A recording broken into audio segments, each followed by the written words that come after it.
ಅವರು ನಿಮ್ಮ ಬಗ್ಗೆ ಏನು ಮಾತಾಡಿಲ್ಲ. ಕಾಂಟ್ರಾಕ್ಟ್ ಹಿಂದಿನ ಶಾಸಕರ ಅವಧಿಯಲ್ಲಿ ಆಗಿರುತ್ತೆ ಅಂತ ಹೇಳಿದ್ದಾರೆ. ನಿಮ್ಮ ಹೆಸರು ಹೇಳಿ. ಇನಿಷಿಯಲ್ ಸಮಯದ ಹೇಳಿದಾರೆ. ಮ್ಯಾನ್ ಇನಿಷಿಯಲ್ ಸಮಯದ ಹೇಳಿದ್ದಾರೆ. ಎಷ್ಟು ಜನ ನಮ್ಗೆ ಫೋನ್ ಮಾಡೋದು, ನೀವು ಯಾರು ಮಾಡಿಲ್ಲ ಮಾಧ್ಯಮದವರು, ಬೇರೆಯವರು ನೀವು ಮಾಧ್ಯಮದವರು ಒಂದು ಬ್ಯಾಲೆನ್ಸ್ ಮಾಡಕ್ಕೆ ಹೋಗ್ತೀರಾ? ನಾನು ಎಲ್ಲರೂ ಮಾಡಿದ್ರಲ್ಲ, ನೀವು ಯಾಕೆ ಯಾರು ಒಬ್ಬರು ಮಾತಾಡಲಿಲ್ಲ?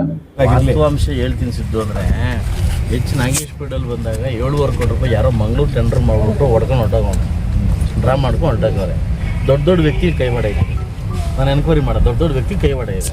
ಇವ್ರು ಯಾರೋ ಯೂಟ್ಯೂಬಲ್ಲಿ ನನ್ನ ಮೇಲೆ ಬಿದ್ದವ್ರೆ. ಅದೇ ಅಲ್ಲ, ಬೇಜಾರು ಮಾಡ್ಕೊಬೇಡಿ. ಬೇರೆ ಟೈಮಲ್ಲಿ ಕೇಳ್ತಿರಲ್ಲ ನೀವು ಬನ್ನಿ ಸರ್ ಅಂತ, ಹಂಗೆಲ್ಲ ಅದನ್ನೇ ಕಂಡಮ್ ಮಾಡಿದ್ದೀನಿ. ಎಚ್ ನಾಗೇಶ್ ಇನ್ಶಿಯಲ್ ಸಮೇತ ನಾನೇನು ಮೂರ್ಖೆಲ್ಲ ಬಂದು ಹಿಂಗೆ ಪ್ರೆಸ್ ಮೀಟ್ ಮಾಡೋಕ್ಕೆ ಎಷ್ಟೋ ಜನ ಯಾಕೆ ಪ್ರೆಸ್ ಮೀಟು ಅದು ಇದೆ ಅಂತ ಈಗ ಇತ್ತೀಚೆಗೆ ಊಟ ಮಾಡೋದು ಗೊತ್ತಾಯಿತು ಅಂತೇನು ಅಂದ್ರಂತೆ. ಬಟ್ ರೆಡಿಯಾಗಿ ಬಂದ್ಬಿಟ್ಟು ನಿಮ್ಮನ್ನೆಲ್ಲ ಕರೆದು ನಾನು ಹೋಗ್ಬಿಟ್ರು ಅವಾಸ ಆಗಲ್ವಾ? ತಪ್ಪು ಏನೋ ಇದೆ ಇವ್ರದೇ ತಪ್ಪು, ಹೋಗ್ಬಿಟ್ರು ಎಸ್ಕೇಪ್ ಅಂತ ಅದನ್ನು ಮಾಡ್ಬಿಟ್ರೆ ಕಷ್ಟ. ಅದು ವಾಸ್ತವಾಂಶ ಹೇಳ್ತೀನಿ ಸಿದ್ದು ಅಂದರೆ, ಎಚ್ ನಾಗೇಶ್ ಪೀಡಲ್ ಬಂದಾಗ 7.25 ಕೋಟಿ ರೂಪಾಯಿ ಯಾರೋ ಮಂಗಳೂರು ಟೆಂಡರ್ ಮಾಡಿಬಿಟ್ಟು ಹೊಡ್ಕೊಂಡು ಹೊರಟೋಗೋನು, ಡ್ರಾ ಮಾಡ್ಕೊಂಡು ಹೊರಟೋಗವ್ರೆ. ದೊಡ್ಡ ದೊಡ್ಡ ವ್ಯಕ್ತಿ ಕೈವಾಡ ಇದೆ.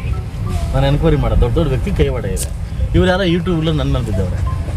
ಅದಕ್ಕೆ ನಾನೇನು ಮಾಡ್ತೀನಿ, ನೈಟ್ ಲೈಟ್ ಹಾಕ್ಸ್ಬಿಟ್ಟು ಇವಾಗ ಸಾಯಂಕಾಲ ಕಾಲ್ಗಾರ ಇಡ್ತೀನಿ, ಮುನ್ಸಿಪಾಲ್ಟಿಯಿಂದ ಒಬ್ಬರು ಇಡ್ತೀನಿ. ಮತ್ತು ನನ್ನ ಅಮೌಂಟ್ ತಂದು ಮತ್ತೆ ಡೆವಲಪ್ ಮಾಡೋಕೆ ಅಷ್ಟೊಂದು ಸ್ವಲ್ಪ ನೀವು ಕಾಪಾಡ್ಕೊತೀನಿ. ಏನು ಮಾಡೋಕ್ಕಾಗಲ್ಲ, ಇನ್ನೇನು ಮಾಡೋಕ್ಕಾಗಲ್ಲ. ಅಷ್ಟೇ ಅಲ್ಲ, ಒಬ್ಬ ನಿಟ್ಬಿಡೋದಿರಿ ಆಯ್ತಲ್ಲ. ಚಿಕ್ಕ ಗೇಟ್ ಮಾತ್ರ ಓಪನ್ ಮಾಡಿ ನೀವು. ದೊಡ್ಡ ಗೇಟ್ 2 ಇದೆ.